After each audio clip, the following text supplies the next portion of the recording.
Este é Erisvaldo Caíque Rodrigues da Silva. Estudante do ensino médio, ele tem 20 anos de idade. Erisvaldo foi preso no dia 10 de maio do ano de 2023, acusado de crime de stalking em Teresina. O crime de stalking, que traduzido significa perseguindo, é cometido por quem persegue, importuna e envia mensagens de forma contundente via redes sociais para uma ou mais pessoas. Erisvaldo, segundo a acusação, passou a perseguir mulheres jornalistas e influencers em Teresina. Pelo menos 7 denunciaram Erisvaldo à delegacia. Ele enviou mensagens para essas mulheres com frases grosseiras, de baixo calão e até com ameaça de estupro. Uma de suas vítimas, Natália Carvalho, jornalista da TV Antena 10, aceitou falar ao Casos Podcast sobre todo o drama vivido por ela. Eu tinha recebido uma fotografia de uma genitália no meu Instagram pessoal e ele fez um print dessas fotos e recortou só a parte da minha bunda, do meu peito, só algumas partes bem assim sexistas, sabe, me erotizando demais. Ele começou a fazer cada vez mais perfis com as minhas fotos. Em um dos diálogos, ele chegou, eu tenho todos os prints, eu comecei a coletar provas, prints, né, deixar no meu celular.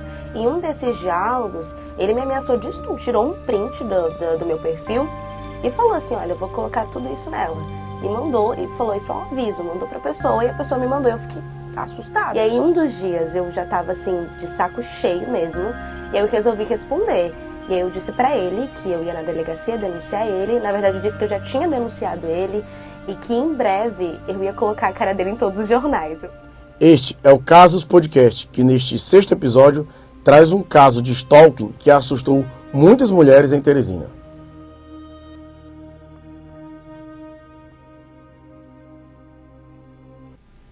Olá a todos, sejam bem-vindos a mais um Casos Podcast. Eu sou Alisson Paixão e antes da gente dar início ao nosso 6º episódio, como eu sempre faço, na verdade, como eu sempre peço, para que vocês acompanhem nossas redes sociais. Tem o @CasosPodcast, que é o Instagram, para você acompanhar todos os episódios do que a gente já divulgou no nosso Casos Podcast. E claro, seguir todas as redes sociais do Portal 86, todo o conteúdo que a gente prepara, especialmente na nossa TV 86, que é o nosso canal no YouTube. Você que ainda não é inscrito, tem um botãozinho vermelho, faça a sua inscrição. Ó, tem um QR Codezinho aqui, você deve estar vendo. Para quem está vendo na TV, coloca o celular e você já vai conferir lá todo o canal, todo o conteúdo da equipe do Portal 86. E a gente pede uma única coisa, faça a sua inscrição para a gente seguir trazendo o melhor conteúdo para você, você que nos acompanha no seu celular, na sua TV, na sua Smart TV, aonde você for, a gente agradece demais a tua audiência, você prestigiando esse nosso trabalho, tá bom? Você que prefere ouvir, né, acompanhando a gente, vá lá no Spotify, coloca @Portal86, lá tem todos os episódios do Casos Podcast e outros trabalhos que a gente faz, como por exemplo o Piauí em Cidade, né, outros trabalhos feitos também pela equipe da redação do Portal 86. Então, peço demais que você acompanhe e siga todo esse trabalho que a gente faz nas redes sociais e, claro, na nossa TV 86, tá bom? Bom, e vamos ao tema deste nosso episódio, né? Esse 6º episódio, tratando dos casos de stalking em Teresina, mais precisamente um caso que ocorreu em Teresina no mês de maio do ano de 2023 e que assustou muitas mulheres, né? Apavorou e fez com que esse crime de stalking, que o significado, né, que é perseguindo, fosse ainda mais debatido em Teresina, né? Especialmente por mulheres que não tinham coragem de denunciar, né? Por medo, por vergonha, constrangimento, mas que alguns homens cometem e a polícia ela está apurando, ela está investigando. Isso foi provado nesse trabalho que foi realizado pela Polícia Civil do Piauí, que a gente traz com exclusividade aqui no 6º episódio do Casos Podcast. Bom, eu vou sempre para a minha pescazinha que eu coloco aqui no computador para que a gente passe a melhor informação para você, tá bom? Bom, o crime de stalking foi sancionado no ano de 2021, prevê a prisão para quem perseguir de forma reiterada, tanto pelas redes sociais como, claro, pessoalmente, né, que isso às vezes pode acontecer. Esse tipo de criminoso, ele persegue tanto que passa a ameaçar a integridade física e psicológica da sua vítima. Prevê uma multa e reclusão de 6 meses a 2 anos. Né? Algumas delas, das que eu ouvi sobre esse caso em específico, até consideram muito pouco essa pena, né? Que realmente de se considerar, porque a pessoa vai solta e aí pode cometer de novo esse tipo de crime, né? Infelizmente. A prisão de Erisvaldo Kaique Rodrigues da Silva, que a gente já apresentou no início desse nosso episódio, de 20 anos, revelou que ele perseguiu de forma reiterada diversas mulheres aqui em Teresina. E não foi de agora, já está com, segundo o delegado informou pra gente, já está com um pouco mais de um ano que ele vem cometendo esse tipo de crime e continua sob investigação, até porque algumas mulheres ainda, quando veem a foto dele, quando sabem da repercussão, por isso que a gente reforçou bem a imagem dele na divulgação que foi feita no início deste episódio, para que outras mulheres que, caso identifiquem o modus operandi, a gente vai já chegar em detalhes disso, também possam denunciar. O delegado Humberto Marcola, aqui de Teresina, ele investigou o caso pela Polícia Civil do Piauí e ele aguarda ainda hoje, né, que pessoas, mulheres, possam denunciar. Não só o caso deste acusado, mas de outras pessoas, outros acusados, outros possíveis crimes de stalking que estejam ocorrendo em Teresina. Bom, o Erisvaldo Kaique tinha esse procedimento. Ele fazia diversos perfis fakes e enviava para mulheres que ele considerava bonitas, ele passava a perseguir. E ele tinha, segundo um depoimento dele, dado ao delegado no dia de sua prisão, ele disse que tinha esse fetiche por jornalistas, ele acompanhava pela TV as apresentadoras e passava a persegui-las. Além de influencers, né, que eram amigas dessas jornalistas, ele passava a conferir na listagem de amigas e ia insistentemente, passava o dia inteiro mandando mensagem para essas mulheres. Olha só que absurdo. Ainda de acordo com o seu depoimento, ele admitiu fetiche por essas mulheres e na abordagem inicial ele utilizava de perfis falsos. Segundo uma constatação descoberta pela polícia, ele tinha mais de 15 perfis fakes no Instagram, distribuídos em celulares que estavam sob o seu poder e utilizava, olha só, o celular até dos seus pais, porque os pais achavam que ele utilizava para algum tipo de trabalho, para estudar, mas não, ele estava utilizando para cometer esse crime, ainda segundo a acusação. E começava fazendo alguns elogios, né, passava algumas, entre aspas, cantadas dessas mulheres, e depois passava a enviar mensagens um pouco mais abusivas, né, e até de uma conotação sexual, com imagens, por exemplo, de sua genitália. Ele fez isso por diversas vezes, alguns prints, inclusive, foram mostrados para nós aqui do Casos Podcast. A gente preferiu não expor, porque realmente é muito forte, e até porque essas mulheres, como vítimas, né, elas passaram por uma situação que, assim, para a gente divulgar, é complicado, é algo que a gente prefere fazer com que isso acabe, né, porque muitas mulheres passam por isso até hoje, né? Não é apenas esse caso aqui e que infelizmente continuam essas pessoas, esse tipo de gente dando trabalho para a polícia, né? Bom, na maioria dos casos, todas essas mulheres, elas bloqueavam e ele passava a criar outros perfis fakes no Instagram, perseguir essas mulheres para importunar e a perseguição dele era cotidiana, não era algo... Mandava mensagem de manhã, à tarde, à noite. Era praticamente às 24 horas do dia, mesmo sendo bloqueado. Mesmo quando era bloqueado. Ou seja, ele criava um perfil, abordava a mulher, passava a enviar mensagens de cunho sexual e a partir do momento que elas bloqueavam, ele criava outro perfil e fazia o mesmo, mandava a mesma mensagem, do mesmo modo. E isso de forma reiterada. Era de 12 a 12h30, de 12h30 a 1h da tarde, e isso ele ia o dia inteiro fazendo isso com essas mulheres, né, de uma forma muito absurda. O Erisvaldo Kaique, segundo as investigações, ele ficava sozinho dentro de um quarto, ele morava com seus pais no bairro Mocambinho, na zona norte de Teresina, e como eu disse, os pais, segundo o depoimento que também prestaram, informaram que achavam que ele ficava dentro do quarto apenas para estudar, o que constatou-se que não era esse o objetivo dele, de ficar dentro desse quarto trancado. Ele que tinha 20 anos de idade, né? Elas, inclusive, algumas das vítimas, como a nossa entrevistada, ela fala da surpresa, né? De ser um jovem de 20 anos que passou a persegui-las, né? Passou a enviar esse tipo de mensagem, esse tipo de conteúdo.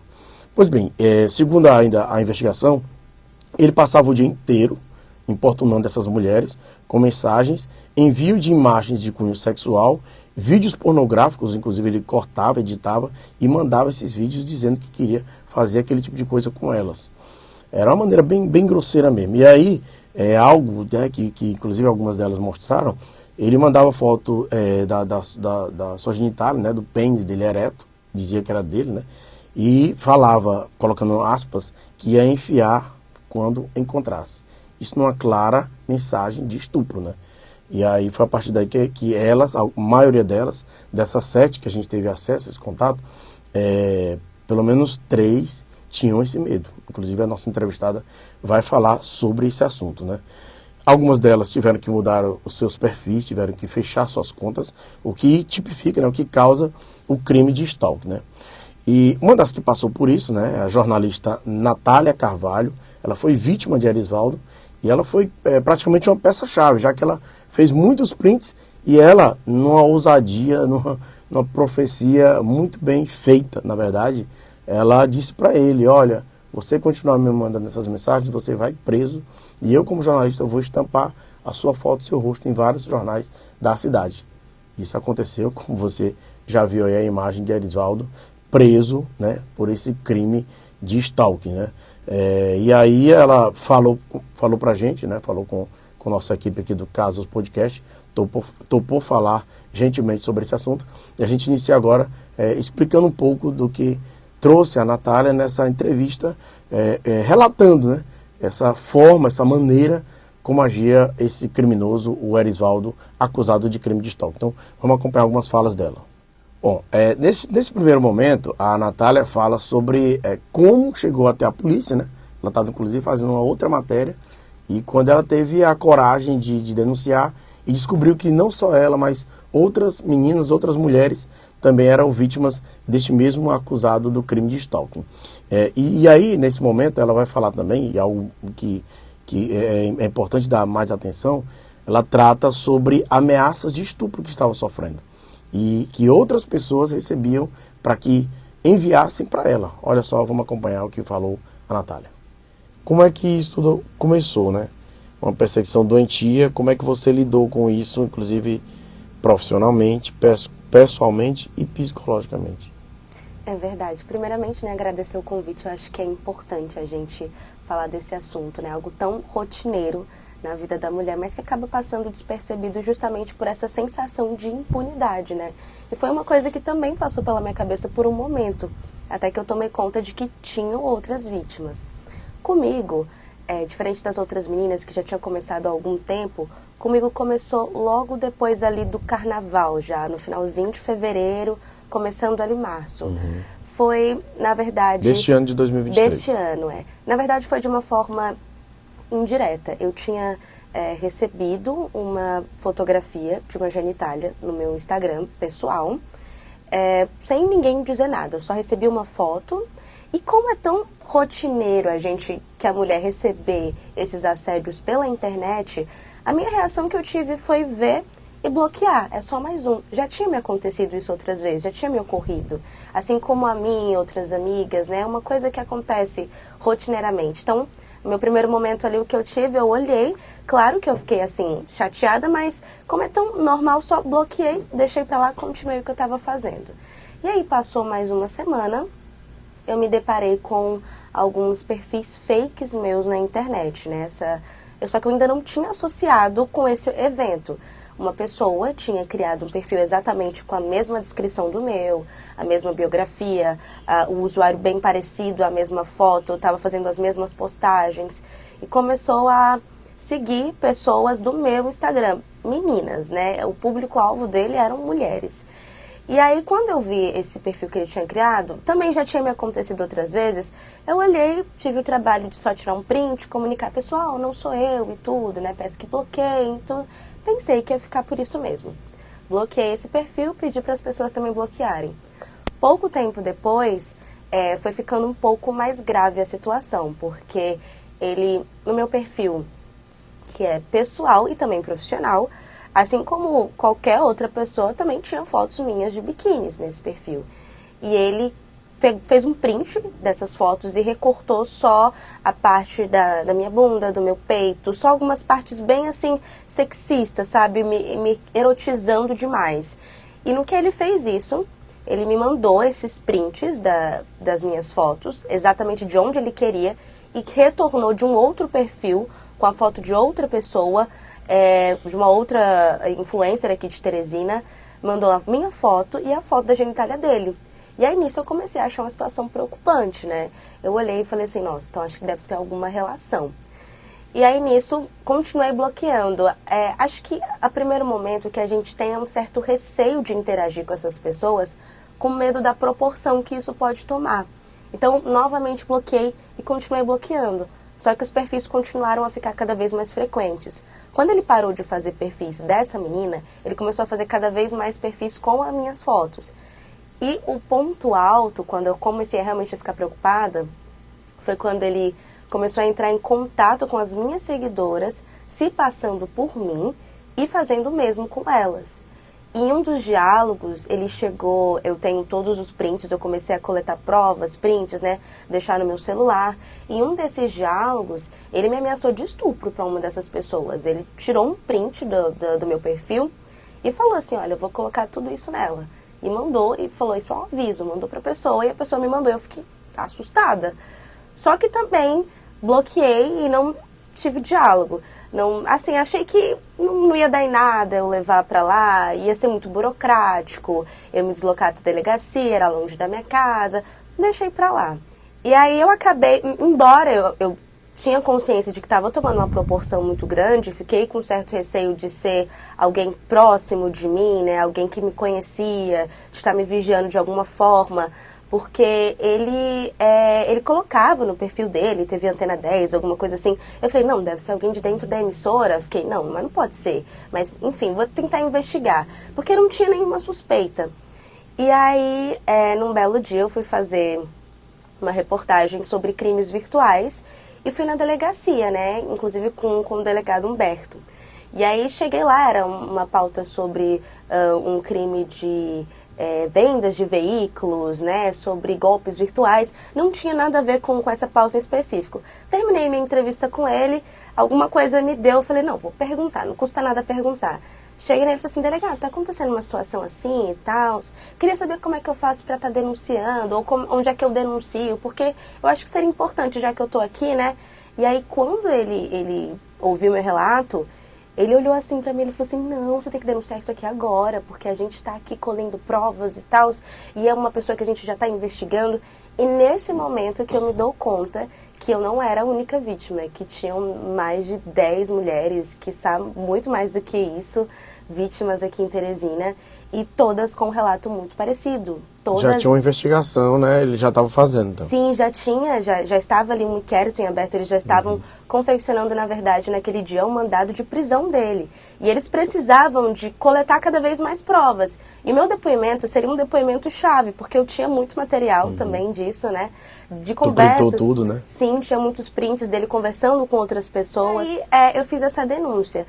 E esqueci de dizer que poucos dias antes, ele tinha, embora eu já tinha perdido a conta de quantos perfis eu bloqueei. Eu acho que passou de 10, assim, que eu tinha bloqueado. Que era tudo pertencia a ele. Tudo pertencia a ele. A maioria eram com as minhas fotos, outras de outras influências de Teresina e meninas que eu também não conhecia. Como ele via que ele não tinha uma comunicação comigo, ele tentou chamar minha atenção de outras formas.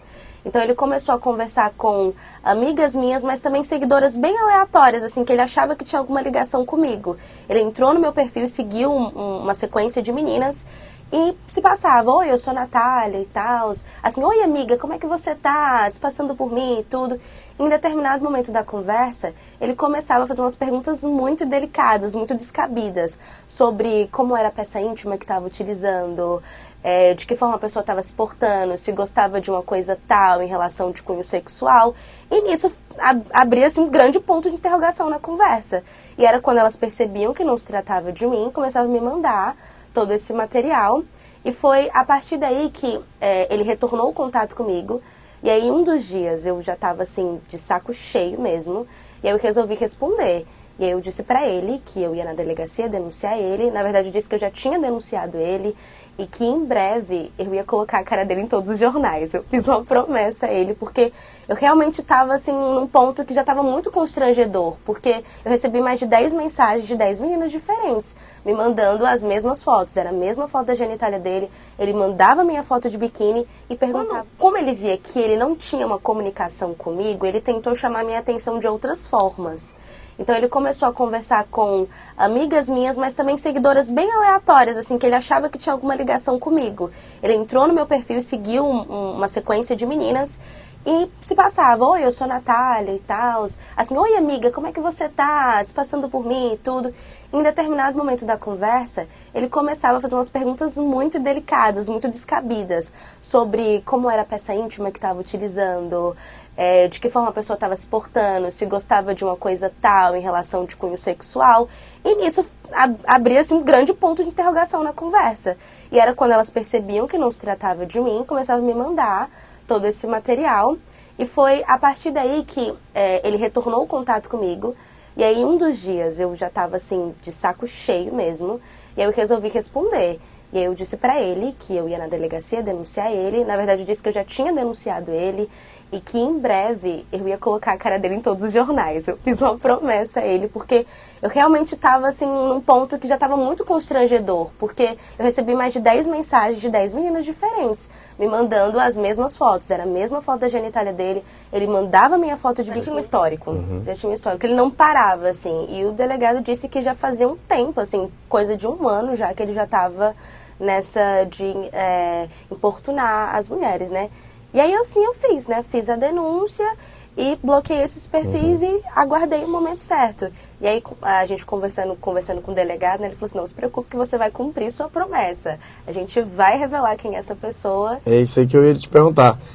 Você profetizou, vamos dizer assim, né, que ele ia ter o rosto dele, o nome dele estampado. Sim. E você colocou isso no seu... Bom, gente, nesse momento que a Natália fala sobre a Tainá, que é a nutricionista, digital influencer Tainá Moreira, ela aceitou falar, inclusive, numa reportagem feita pela Natália, muito bem feita, que está na Antena 10, foi divulgada na TV Antena 10 e está, inclusive, no perfil da Natália.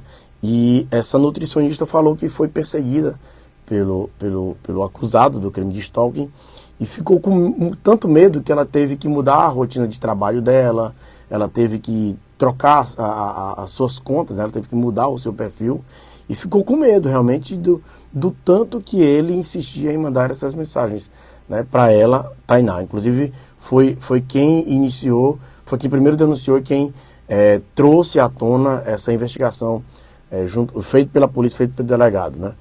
E a partir do momento em que ele invadiu, inclusive, um grupo de WhatsApp que é profissional dela, ele passou a prejudicá-la muito, né, com relação à questão pessoal, mental e profissional, né? Então, é importante ser colocado nesse momento o que fez a Tainá e a coragem também dela de denunciar. E assim, a gente mostra até para poder, como a Natália fala bem sobre isso, sobre a coragem, né, de expor esse rapaz, esse acusado.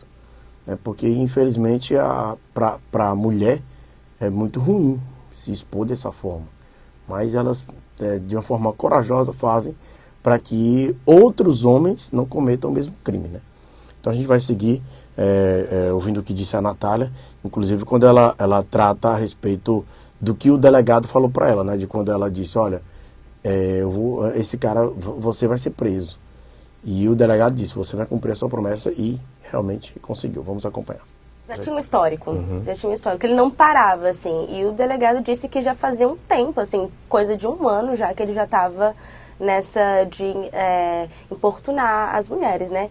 E aí assim eu fiz, né? Fiz a denúncia e bloqueei esses perfis e aguardei o momento certo. E aí a gente conversando com o delegado, né, ele falou assim: não se preocupe que você vai cumprir sua promessa. A gente vai revelar quem é essa pessoa. É isso aí que eu ia te perguntar. Você profetizou, vamos dizer assim, né, que ele ia ter o rosto dele, o nome dele estampado. Sim. E você colocou isso no seu perfil, né? Sim. A tua sensação naquele momento ali que ele foi preso, porque você inclusive fez a matéria da prisão dele, né? Sim, exatamente.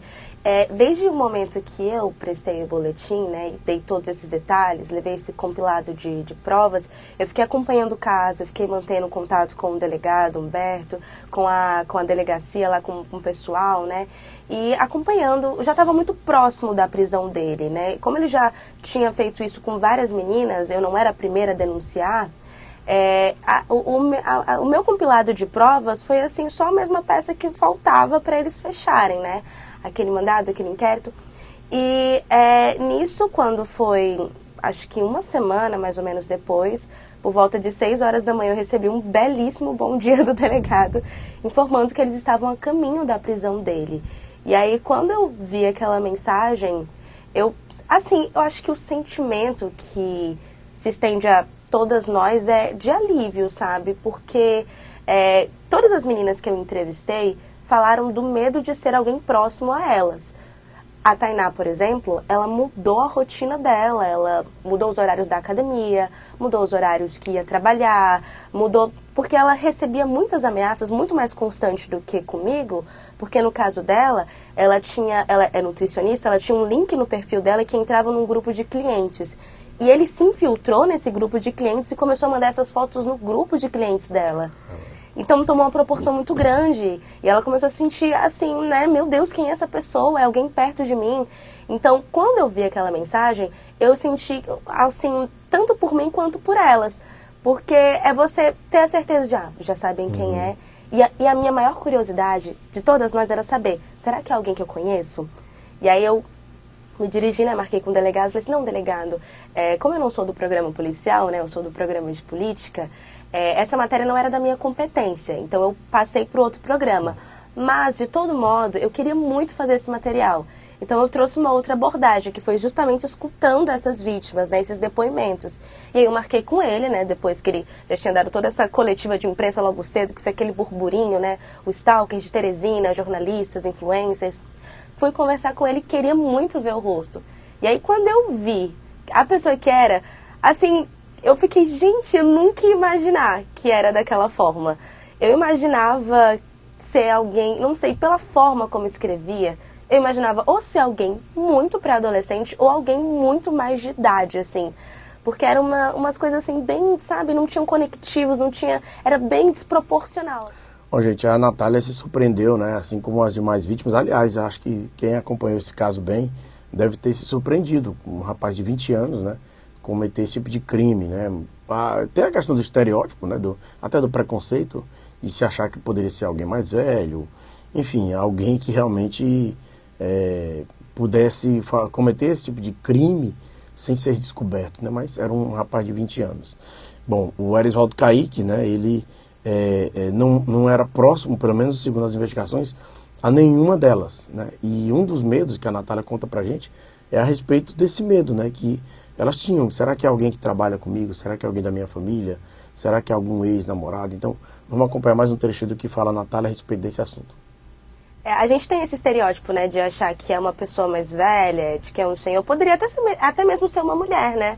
A gente nunca se sabe. Mas eu tava na expectativa de ser um senhor de idade. Aí quando de imediato eu perguntei como é a rotina dele, como é a vida dele, como foi esse momento, ele reagiu à prisão, como foi?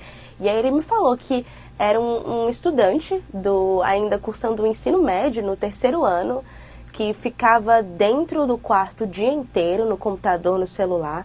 Disse que os pais achavam que ele estava estudando, quando na verdade ele estava criando perfis em massa para atacar mulheres há um bom tempo. E confessou para ele, inclusive, que tinha essa compulsão por figuras públicas, que ele não conseguia se controlar e que essas fotos eram de fato a autoria dele. E ele tinha muito material lá, né, que está sendo analisado, deve estar sendo analisado pela polícia, né. E quando ele chegou, que o delegado me disse que perguntou a ele se ele sabia por que eles estavam lá. E ele falou que sabia, que ele tinha recebido essa ameaça de que eu tinha dito a ele que ele ia ser pego, que ele então, já estava sendo ameaçado. Ele mexeu com os jornalistas, né? E você foi a que disse, você vai ser pego. Sim. Eu fiquei, quando eu mandei essa mensagem, eu falei, meu Deus, eu não devia ter feito isso. Vai que essa pessoa vem atrás de mim. Eu fiquei com muita raiva. Eu desbloqueei o perfil e falei, falei umas coisas pra ele, né? Eu ofendi ele e falei assim, olha, você não se preocupe, que a sua cara vai estar estampada em todos os jornais daqui a um tempo, isso é uma promessa. Falei pra ele, bloqueei. E nisso, ele também me bloqueou e sumiu tudo. Ele não me perseguiu mais por um bom tempo. Ah, isso eu ia te perguntar. Ele parou, né? Ele Parou. ficou com medo, então. Quando eu dei essa... Ainda é covarde. E eu falei isso sem pretensão nenhuma, porque eu nem sabia como que eu faria isso, né? Eu ainda não tinha ciência dessa proporção, né? Olha, eu lido com isso desde muito sempre. Eu acho que acabou justamente por falta de incentivo, sabe? Eu tenho 2 profissões. Eu sou jornalista, mas eu também sou cantora. Então, eu canto nos bares da noite, né? Então, são 2 personalidades. Eu tenho aquela minha personalidade formal e a informal. E, às vezes, as pessoas confundem isso como você dá margem para alguma coisa. Ah, talvez seja porque você está sendo sexy demais. As pessoas sempre tendem a culpar a vítima. Eu canto rock, eu canto pop, eu canto essas músicas um pouco mais, talvez, que deem uma liberdade para achar de que eles podem, de todo modo, ter essa intimidade de chegar dessa forma, ou me rotular de uma outra maneira, né? Porque eles levam muito isso também, sobre a maneira como você se porta, achar que isso pode ser, dar vazão para algo. Então, eu sempre fui muito acostumada a receber esses tipos de assédio, né? Até na noite mesmo, cantando, né? E no meu direct, eu sempre fui muito habituada com isso. E tem um grande ponto também, que a maioria das meninas também concordam comigo, que eu falei, que é a falta de incentivo. Quando você chega pra alguém pra dizer, nossa, eu recebi uma foto assim, assim, assado e tal, isso que absurdo, as pessoas tendem a dizer, ah, mas o que tem no teu perfil? O que tem lá? Já deu uma olhada se tem alguma coisa que tá dando vazão pra isso? Mulher, só bloqueia e segue em frente. Ninguém fala assim, nossa, isso é realmente muito grave, é importante você denunciar. A gente sabe que existem todos os canais de denúncia. A gente sabe que se a gente for, a gente vai conseguir fazer essa denúncia. O problema é, até que ponto vai ser levado à frente, né? A questão do julgamento também, de você chegar e falar assim, eu sofri esse assédio assim, assim, assado. Como é que é o seu perfil? Deixa eu dar uma olhada. A gente tem medo de que isso possa acontecer. Então, para evitar essa fadiga, esse constrangimento social, porque o machismo, ele é estrutural, ele tá nessas entrelinhas. A gente pensa, hoje em dia as mulheres têm direito a tantas coisas e tudo mais, só que o machismo, ele tá velado ali, e às vezes nem tão velado, às vezes escancarado nessa simples pergunta de achar, mas tem alguma coisa no seu perfil que levou a isso, você acha? Tipo, a culpa é... da vítima, né? Culpando a vítima. E aí, eu adquiri esse hábito de todas as vezes que eu receber, eu só bloquear, seguir com o que eu estava fazendo. Porque é muito difícil você se colocar nessa posição de querer colocar o seu local de fala e as pessoas sempre acharem um pretexto, né? Ah, é bonitinha, ah, é não sei o quê, ah, tá com uma roupa curta, canta na noite, ah, tá cantando rock, tá em banda de rock, ah, tá cheio de macho, tá de não sei o quê. Sabe? É sempre um pretexto que eles tentam achar. Então, para evitar essa fadiga, eu acho que é muito mais cômodo pra gente bloquear e fingir, abstrair que não viu, ficar com aquele sentimento pra si, do que ir atrás, sabe? E o que eu quis mostrar nessa reportagem que eu fiz é que a união de pequenos depoimentos, pequenas coisinhas que você vai juntando, dá um resultado. Porque se eu tivesse ido sozinha, talvez não tinha dado nada. Mas foi eu, foi uma outra, foi passando a informação, ó, fulana, vai lá, denuncie. Assim eu fiz também, encorajei umas outras amigas também, foram lá, também denunciaram. E a partir de vários depoimentos que vai sendo coletado, é que a gente tem esse resultado. Talvez se ninguém tivesse ido atrás, ele continuaria aí assediando e achando que estava tudo bem. Então, a resposta que eu quis dar, na verdade, foi para ele, de que ele não pode ficar impune fazendo isso. E também para as pessoas, de encorajar, né, que denuncie. É chato, é burocrático, é passar por esse constrangimento, né, de você ter que mostrar ali a sua foto, uma foto de uma genitália, a pessoa te vê de uma forma assim diferente, mas é necessário, porque a resposta ela só vai ser dada dessa forma. O trecho interessante da fala da Natália diz respeito à coragem dela de falar, né, de se expor. E aí ela explica um pouco sobre isso. É uma forma de entrar na bolha dos homens, de muitos homens, que acham que pode fazer esse tipo de coisa, né, porque acham que a internet ninguém nunca vai ser descoberto. E não existe essa história de que internet você pode fazer tudo, que não pode. O que é crime vai ser tipificado como crime, você vai ser preso. Que bom que a polícia tem feito um bom trabalho nesse sentido. E além disso, ela fala de uma maneira que outras mulheres passam a ter também coragem de falar, né, de denunciar. Por mais que algumas, como aqui no nosso episódio, não quiseram se posicionar, preferiram o anonimato, e a gente entende, é compreensível. Ela fala sobre isso, sobre a coragem de pelo menos denunciar. Então, vamos acompanhar mais um trecho do que disse a Natália. Eu achei importante trazer esse assunto justamente por conta desses subjulgamentos. Hoje em dia ninguém chega mais pra você para dizer, você é porque você está dando vazão. Fica ali nas entrelinhas, sabe, comentando, olha assim, mas isso aqui ela deve ter dado abertura para algo. Então, o que eu quis dar publicidade quando eu tomei essa coragem de falar com ele, foi de que a gente não tá sozinha. A partir da minha coragem, eu sabia que outras meninas iam aparecer. E não deu outro, meu direct começou a lotar de outras meninas que também sofreram o mesmo. A reportagem foi bastante compartilhada entre elas. E eu percebia que, eu também passei por isso em um tempo da minha vida. Vários relatos assim, mas eu imaginei que não ia dar em nada. Pensei que, né... De fato, só vai dar em alguma coisa se você tiver a coragem de fazer boletim. É como eu falei, eu sei que é um processo muito constrangedor de você ter que se expor dessa forma. Na verdade, eu não pensei nessas consequências, né? Quando eu quis falar, eu lembrei muito da minha posição quanto jornalista. Porque eu sei que, embora eu também seja vítima, eu também tenho um papel social de trazer essa informação e dar publicidade para esse caso. O que eu quis trazer, na verdade, foi justamente isso de que a internet não é terra sem lei. Que a gente precisa entender que, embora hoje em dia está tudo aí desregulado, você faz o que quer, você fala o que quer, as pessoas têm que entender que existem limites. Se você for atrás, você consegue penalizar essas pessoas. Fico triste que a pena seja só de 6 meses a 2 anos de prisão. E ele não vai chegar, talvez, nem a 6 meses, né? Tem vários fatores que, enfim, né, resguardam ele de diversas formas. Mas o que eu quis mostrar foi isso, de que ainda, embora a gente ainda esteja muito descrente da justiça, ainda há uma possibilidade da gente dar publicidade a isso. E também de expandir esse assunto para que chegue também na bolha dos homens, que é como a gente estava conversando. Às vezes eles acham que vão ficar impunes, que não dá em nada, vão continuar agindo assim, assado. E quando eles pegam uma doida que dá uma publicidade ao caso, né, de que de fato ali expõe, é hora de não as mulheres recuarem, e sim eles recuarem. O que eu quis mostrar foi isso, né, de que é tempo da gente dar passos mais largos e não ficar se recuando. Depois desse episódio, eu coloquei assim na minha cabeça que o que aconteceu eu vou denunciar mesmo, vou expor mesmo, que reprimir esse sentimento só faz mal pra gente. A gente não pode normalizar o que não é normal.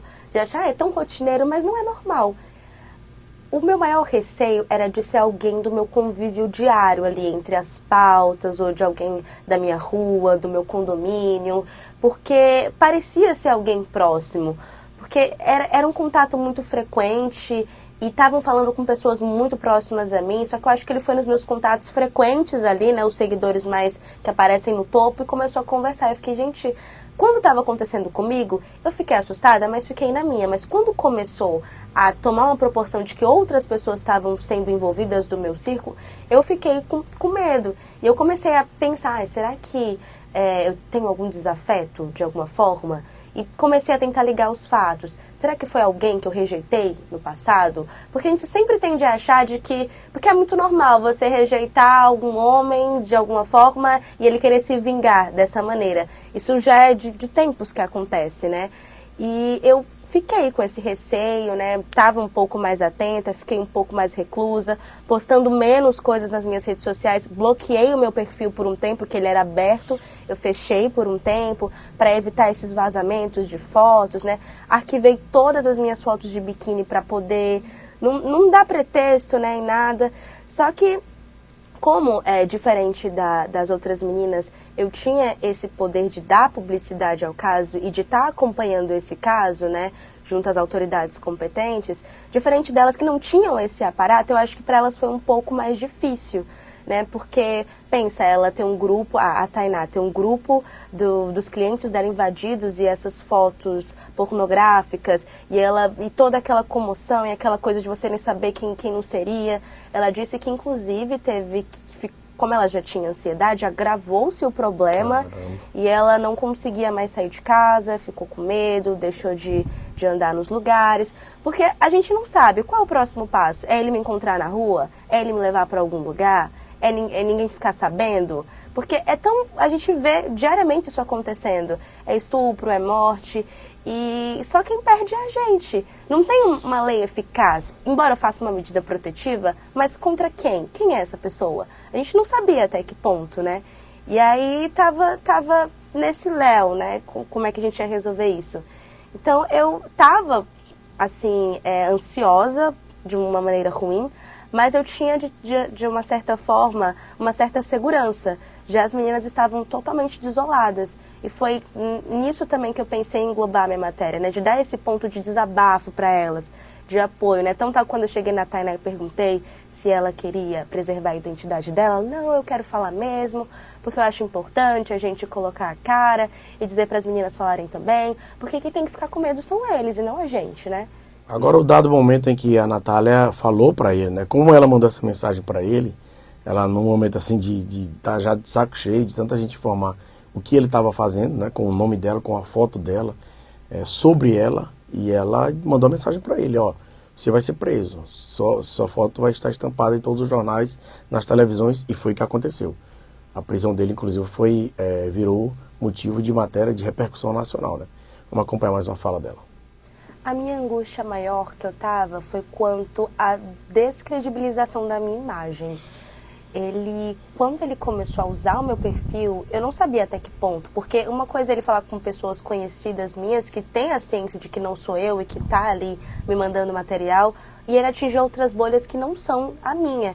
Então eu fiquei assim, até que ponto as pessoas acreditarem que eu estava, por não conhecerem meu trabalho, por não souberem quem eu sou, até que ponto essas outras pessoas também poderiam se sentir incomodadas, né, e acreditar fielmente de que era eu ali mandando aquelas mensagens, algum tipo de fetiche, não sei. Eu temi algum momento, sim, que fosse, como eu falei, com alguém próximo, né? Porque não é a primeira vez que já aconteceu alguns crimes comigo envolvendo internet.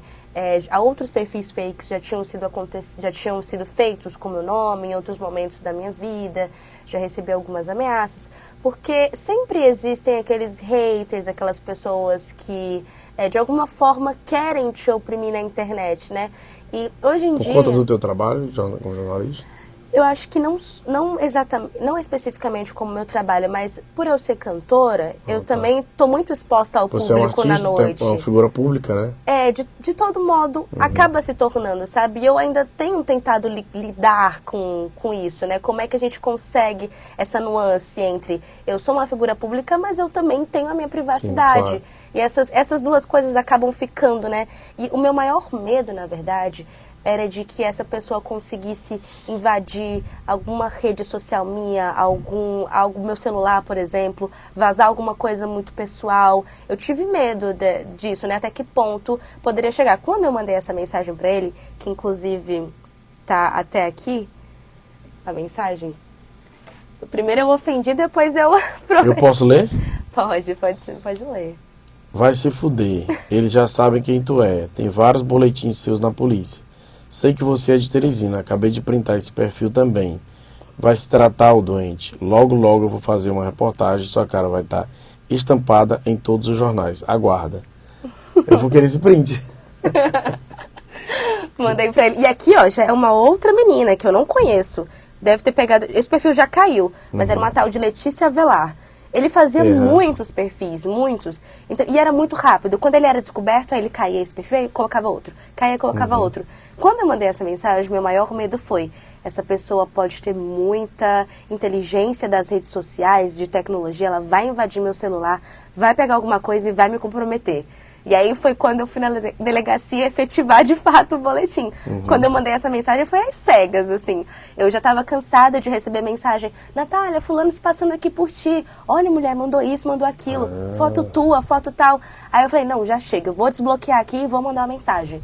E aí eu mandei essa mensagem e logo no dia seguinte foi esse episódio de eu encontrar com o delegado. Isso foi quando que você mandou essa mensagem para ele? Isso um mês, assim. Ó, deixa eu ver aqui a data. Dia 18 de abril. Ah, então foi perto dele ser preso, né? Foi pertinho dele ser preso, 18 de abril. E aí, isso foi uma semana antes da... E aí, olha só, olha o que você causou. Ele falou pro delegado, eu esperava. Né? Ele falou, eu já estava esperando, que ele estava sendo ameaçado já. Bem, eu perguntei, né? Eu estava muito ansiosa para saber, curiosa para saber quem era a pessoa também. Quando eu vi, Ele te mostrou... Me mostrou a foto dele. Ah, só a foto, não me mostrou a foto, o vídeo dele de costas também, né? Passando, mas ele me mostrou a foto do perfil dele. E depois, logo começou a circular aquele vídeo também, dele andando, né? E aí ele disse que quando chegou, eles também ficaram surpresos ao ver que era uma... Praticamente, assim, ele tinha uns hábitos muito infantis, assim, um jeito muito, assim, sabe, de meninão ainda. E aí falou que, a primeiro momento, ele se demonstrou surpreso, mas que, quando o delegado perguntou se ele sabia porque eles estavam lá, ele disse que sabia, inclusive citou essa ameaça que eu tinha feito. E que quem, na verdade, ficou mais surpreso foram os pais deles, que achavam que ele estava no quarto o dia inteiro estudando. Disseram, ele tem um perfil de ficar o tempo inteiro trancado, não vai pra rua, não vai pra lugar nenhum, fica aí dentro do quarto. Não tinha muitas amizades. Isso que a família fala, né? Que ele era uma pessoa muito reclusa ali, que os pais achavam que ele estava estudando. Porém, ele tem 20 anos e ainda está no 3º ano do ensino médio. Alguma coisa de errado já deveria ter dado ali um start na família, né? Desses relacionamentos, desse comportamento problemático dele. E aí o delegado conta que quando os pais souberam, ficaram surpresos, né? Que tinha esse conteúdo pornográfico nos materiais dele, desses perfis. E não sabiam também da proporção que tava, né? E eu achei também muito ingênuo da parte dele achar que poderiam mexer com jornalistas e que ele não seria descoberto, né? Porque uma coisa é ele mexer com uma pessoa comum, agora um jornalista que tem essa capacidade de dar investigada, mas porque ele encontrou uma jornalista.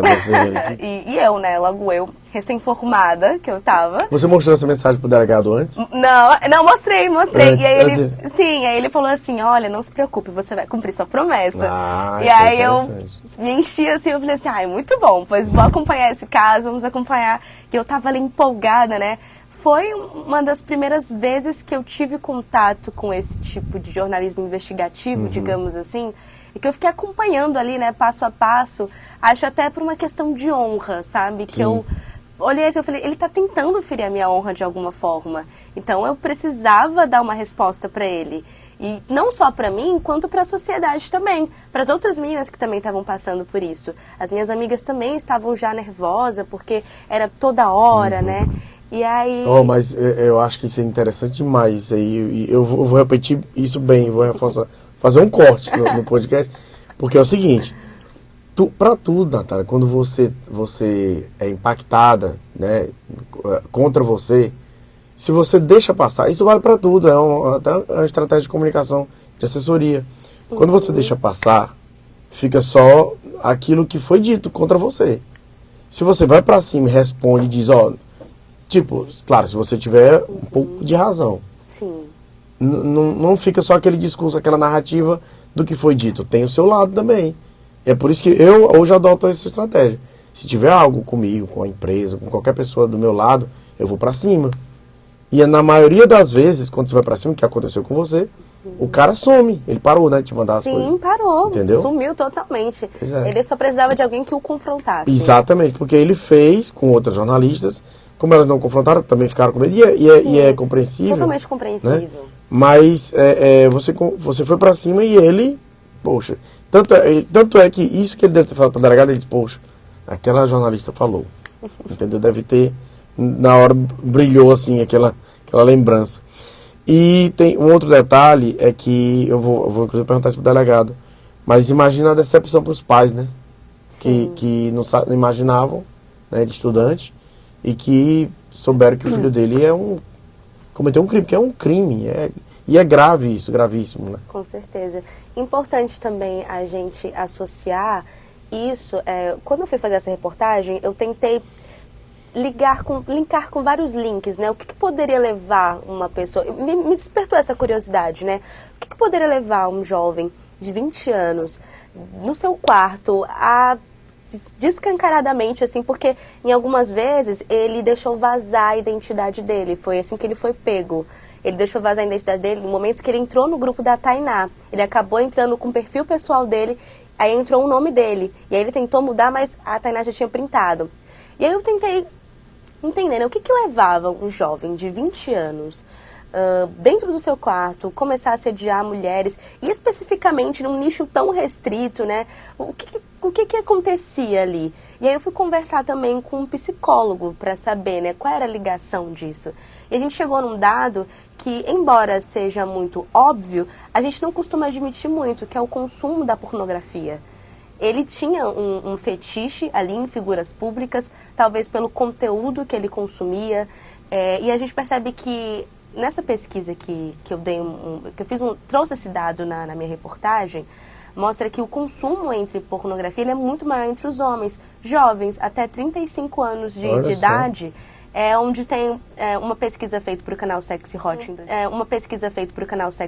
em 2018 mostra que a maior audiência que eles tiveram foi entre homens de até 35 anos. Olha só, eu imaginava que era dos 40 para cima. Exatamente. E de que forma isso está consumindo a cabeça dos nossos jovens, né? De você acreditar que mulheres são objetos, de que homens são máquinas e de que tudo é movido pelo desejo, que não existe. A gente sabe que o mercado pornográfico, ele é uma indústria de estupro, inclusive, porque muitas das vezes não, é tudo muito encenado e feito para te prender naquilo até um ponto que se torna uma doença, né? O que ele estava reproduzindo ali é um comportamento doentio. Então, foi feita toda uma análise psicológica, que eu conversei com a psicóloga também, sobre essa forma como ele está inserido. O fato dele estar recluso ali no quarto, os pais não estavam acompanhando. Tá certo, ele já é maior de idade, mas com comportamentos muito infantis e problemáticos. O que ele está fazendo tanto tempo ali dentro do quarto? Que tipo de conteúdo ele está consumindo? Com quem ele está conversando? Por que ele não sai?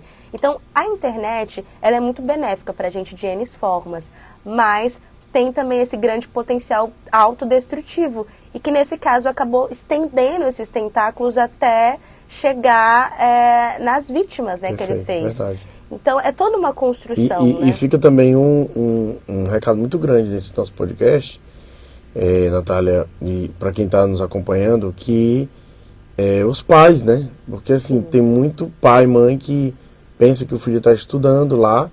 E esse dado que você colocou de jovens nesse mundo, no mercado pornográfico, acompanhando, porque eles não estão indo para festa para conhecer outras pessoas, né, para namorar. Ter contato com o mundo real. E viver dentro disso, essa erotização virtual, né? É complicado, é muito perigoso, inclusive. Cria uma realidade alternativa que não existe. Ele achou que estava tudo bem ele mandar essas mensagens. E ele fazia umas perguntas que era bem assim, um roteiro de coisas pornográficas. Era perguntar sobre roupa íntima, sobre como a pessoa estava deitada naquele momento, sobre o que gostava. E sem contexto nenhum, ele não tinha nenhum diálogo fluido, assim, ele era muito direto, sabe? Então a gente percebe que ele acha que o mundo funciona assim. É uma pessoa que teve ali toda uma lavagem cerebral de um consumo exacerbado de um conteúdo que não agrega, né? Então é importante também fazer essa análise do ponto psicológico, sociológico, né? Bom, por fim, a Natália fala sobre a ameaça de estupro, né, propriamente dita, e como ela recebeu, né, essas ameaças, porque ela passou a ter medo, né? Então, vamos acompanhar. Eu não sei como é que funcionava, mas um print que eu tenho aqui, ele fala de uma forma até agressiva, né? Oi, piranha gostosa, vou gozar gostoso olhando suas fotos. Todos os dias eu olho e gozo gostoso olhando pra você. Que absurdo. Era mais ou menos assim que ele fazia? Comigo, como eu acho que essas meninas talvez tenham respondido de alguma forma para ele continuar a conversa, não sei.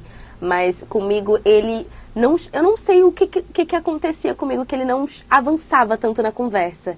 Ele era muito sucinto, assim, deixa eu achar bem aqui na delegacia, eu tenho alguns prints. Tá, pode ficar à vontade. Eu vi esse print aqui, eu salvei ele, inclusive, e uma outra colega de vocês me mandou também os prints. Ele falava, isso é ele conversando com uma outra amiga minha, e essa é uma foto minha. Ele reportou... ela disse, Natália já descobriu tudo. Sim. Ela tá indo na polícia, boa sorte, eu tenho os prints. Aí ele mandava, né? Uma ameaça de estupro. Caramba. Aqui, para quem está nos ouvindo, ele colocava o corpo da pessoa e mostrava a genitália dele, né? É uma ameaça de estupro. É uma ameaça de estupro. E ele mandou isso repentinas vezes para outras pessoas. E ele mandava constantemente a foto dele Ele mandava, e ele só mandava assim, ó, a foto e a genitália, a foto e a genitália. Mas eu tô um pouco chocada, inclusive, com essa mensagem aí, mensagem porque ela foi muito mais agressiva do que as mensagens que eu recebi. Ela pediu para não se identificar, mas ela me passou algumas coisas, e era nesse sentido aqui. Por isso que eu tô te perguntando, eu até li aqui, porque é muito assim, muito agressivo, né? Muito. E você falou de um certo momento que você se sentiu ameaçada de estupro, é nesse sentido, né? Por conta dessas imagens, é isso? Sim, exatamente, porque ele mandou, né, para minhas colegas dizendo o que ele queria fazer comigo, e à medida que eu não respondia ele, quanto mais eu bloqueava ele, mais ele mandava essas coisas para as outras pessoas.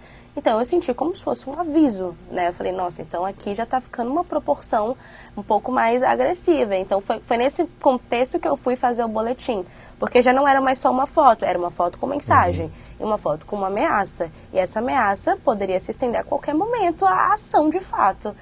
Porque eu não moro com meus pais, eu moro só, então eu tinha esse medo, né, de estar, nossa, eu tô aqui, eu tô chegando em casa, e aí, como é que vai ser, né? Então, quando eu estava chegando em casa, geralmente eu pedia pro Uber entrar dentro do condomínio comigo, para eu me deixar na porta do bloco, para eu não ter nenhum contato de estar na rua ali, para ser tudo muito rápido. Porque a gente não sabia com quem eu estava lidando. Você faz o certo, inclusive fica a dica, eu digo para minha esposa, inclusive, sobre isso. O Uber entra no condomínio, inclusive os colegas Uber que estão ouvindo também, por favor, entendam, por favor, porque a situação hoje é muito complicada. As pessoas acham que é besteira, mas todo cuidado é pouco, sabe? Todo cuidado é pouco, é necessário. De todo modo, a gente é visto como uma coisa muito vulnerável, muito assim, é um alvo muito fácil na sociedade. As pessoas, os homens, né, olham a gente e falam, né, não tem problema, que é tudo muito fácil. Então é importante tomar esse cuidado. E é nesse ponto que eu quero entrar, porque assim, até porque você como jornalista, né, como mulher, que recado que você acha que devia ser dado, né, depois de uma dessas, o cara tá preso, para homens que frequentemente importunam vocês mulheres, homens, às vezes não só homens, às vezes até mulheres também, e que mandam, porque você falou de uma coisa interessante, não é porque você está de biquíni que a pessoa tem o direito de chegar e importunar, ele perseguir e mandar a foto de uma genitália. Então, assim, que recado é que deveria ser passado para esses homens? Porque eu sei que isso é comum. Eu acho que o que eu gostaria de tocar um pouco na consciência é que antes dele ser um homem, de você ser um homem, você vem de uma mulher. E a mulher que te gerou, eu acho que no mínimo há um respeito por essa mulher. Então, imagina se fosse a sua mãe, a sua filha, a sua esposa, porque essas pessoas são sociopatas, elas não estão ali sozinhas no mundo, elas têm um convívio. E eu tenho certeza de que eles não queriam que essa situação se estendesse a alguém ali do convívio deles. Eu acho importante a gente inverter esse papel. Será como eu me sentiria se fosse com alguém de dentro da minha família? A situação seria diferente. É muito normal a gente achar assediadores que são bem casados, que têm filhos, né, que tem aquele convívio, e a gente nem imagina, nem passa na cabeça deles. Então eu queria que essas pessoas refletissem, né? E se fosse com alguém de dentro da minha casa, como que eu iria me sentir? Será que eu gostaria de ter a minha esposa, a minha mãe, as minhas filhas expostas ao ridículo como eu estou fazendo? Porque da porta para fora, ele acha que mulheres são objetos. Que eu posso fazer isso, é só bloquear, é só apagar aqui, acabou o vestígio. Mas não, isso é uma questão de honra também, né? Eu acho que o que falta é essa consciência, que muitos deles não têm, né, infelizmente. Mas também um recado de que as mulheres, elas não estão mais se calando, a gente está não mais recuando, a gente tem avançado e à medida que a gente fica cada vez mais sorora, a gente fortalece essa rede de apoio. Então, embora ainda haja muitos crimes e muito assédio e muito ataque às mulheres, a gente está entendendo o nosso lugar e vai ficar cada vez mais difícil a gente deixar passar, porque a gente não vai mais se calar. E essa mensagem que eu tenho não só para eles, mas para as meninas, que não se calem, né? Para todas as mulheres que continuem fortalecendo essa rede de apoio, porque são dois parâmetros, né? A gente precisa estar aqui e não se equiparar, porque se a gente está aqui, a gente está estacionado, está aceitando. A gente precisa estar avançando cada vez mais.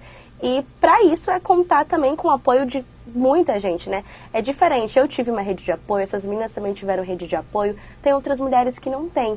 Então essa consciência, ela tem que partir também, você que é mãe, olhar, observar, como é que seu filho se comporta na presença de outras mulheres, como é que ele trata outras mulheres, como é que ele trata a irmã dele, como é que ele trata as primas dele, porque vem ali do convívio, é uma construção. O machismo, ele é estrutural. Quanto mais cedo você vai quebrando essas barreiras, mais fácil fica de você inserir uma pessoa de bem na sociedade. É assim que eu penso. Perfeito o teu raciocínio. Pra gente finalizar, você teme, porque assim, eu considero, né, uma opinião minha, muito pouco a pena, né? A reclusão de até 2 anos. É 2 anos ou são 4 anos? São 6 meses a 2 anos. 6 meses a 2 anos. Você teme a saída dele? Eu temo porque tem muitas coisas que privilegiam ele. Primeiro, por ser réu primário, ele tem a residência fixa dele, ele mora com os pais, ele ainda é estudante. Acho que tem tantas coisas que podem trazer essa ressalva, né? Trouxe um sentimento de alívio a prisão dele. Eu acho que o que tinha que ser de competência da delegacia já foi feito. A partir de agora não é mais com eles, né? Já são outras diretrizes. A gente já entra em Código Penal, a gente entra em tanta coisa que a gente queria muito ter o poder de modificar e trazer isso de uma forma mais severa. Só que a gente está no Brasil, a gente sabe como é que funciona. As coisas, elas não são punidas da forma como deveriam. Mas acho que, de todo modo, o que vai ficar foi o constrangimento social que ele passou. Porque isso foi repercussão nacional. A gente, em todas as emissoras, né, a Record também exibiu, em todas as emissoras que eu vi, teve essa repercussão nacional. Então imagina, você ter a sua cara estampada para o Brasil inteiro ver que você estava perseguindo jornalistas de dentro da sua casa, mulheres, enfim, né, eu acho que embora ele saia de lá, ele ainda vai ter que conviver com esse constrangimento na rua dele, onde ele for, na família dele. Então, acho que são coisas que ele não vai conseguir apagar, vai ficar aquela marca. E foi propositalmente o que eu quis fazer, esse estardalhaço de trazer essa imagem dele, de frisar bem, para que ele entenda de alguma forma, tente absorver dessa lição um aprendizado, né, de que ele não pode agir dessa forma, de que ele não vai ficar impune. Então, embora não haja essa punição, a justiça não seja feita em sua totalidade, eu acho que ao menos o que me conforta é saber que ficou esse constrangimento social, de onde ele chegar, ele ser lembrado por aquilo que ele fez. Agradeço o convite, é sempre um prazer para mim falar sobre as pautas que me interessam, não só a mim, mas mulheres. É como eu falei, a gente está nessa luta há muitos anos pela liberdade do nosso corpo, pela liberdade das nossas ações. A gente lutou para trabalhar, lutou para estar onde a gente está, lutou para votar. Eu acho que o mínimo hoje em dia é lutar para ser respeitada e só conseguir viver em paz sem todas essas ameaças, sem todos esses constrangimentos que a gente passa diariamente, né? Já é um fardo ser mulher. E aí, quando as pessoas dificultam o nosso caminho, aí que complica mais. Então, é sempre importante, é sempre um prazer para mim falar do que é ser mulher e pedir respeito pela gente, né? Bom, gente, chegamos ao fim deste 6º episódio do Casos Podcast. Quero agradecer a quem nos acompanhou até aqui. Não posso deixar de me solidarizar,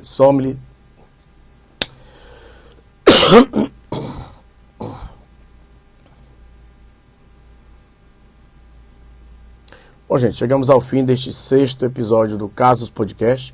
Agradecer a você que nos acompanhou até aqui. Claro, quero me solidarizar com a Natália, com todas as mulheres que foram vítimas de stalking, não só agora, mas as que vêm sendo, né, constantemente, porque é algo que vem sendo combatido, muito difícil pela polícia, mas ela tem conseguido, como a gente mostrou aí, prender estes criminosos, né? E me solidarizo a todas vocês. Imagino que, claro, agradecendo a Natália, não deve ser fácil, né? Ela ter se expondo aqui, né, dessa forma. Acredito eu que não deve ser fácil, então eu tenho que agradecê-la e me solidarizar a dor que elas sentiram durante esses momentos, né, que elas tiveram, ela e as outras meninas. Olha só, Erisvaldo Caíque, né, ele continua preso, aguarda o julgamento do caso e seu advogado, Roberto Pereira, concedeu uma entrevista, inclusive, ao jornalista Efraim Ribeiro, aqui do Portal 86. Ele garantiu que o seu cliente possui problemas mentais e toma remédios controlados. Por isso, segundo a defesa que ele vai utilizar, ele teria cometido esse crime de stalking, né? É uma defesa apresentada por ele. Por isso, está pedindo que o rapaz responda em liberdade a respeito do crime de stalking. A todos que acompanharam até aqui, meu muito obrigado mais uma vez. Espero que você siga, acompanhe, compartilhe todo o conteúdo, não só do Casos Podcast, mas todo o trabalho feito aqui pela equipe do Portal 86, tá bom? Para quem acompanha no Spotify, vá lá no @Portal 86 que você vai encontrar todos os episódios também do podcast, do Casos Podcast e também do Piauí em Cidade.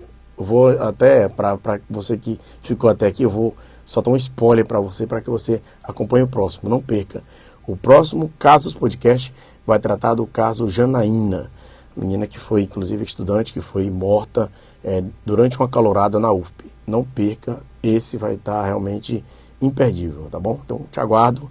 Até a próxima segunda-feira, às 6h, na TV 86, tá bom? Muito obrigado.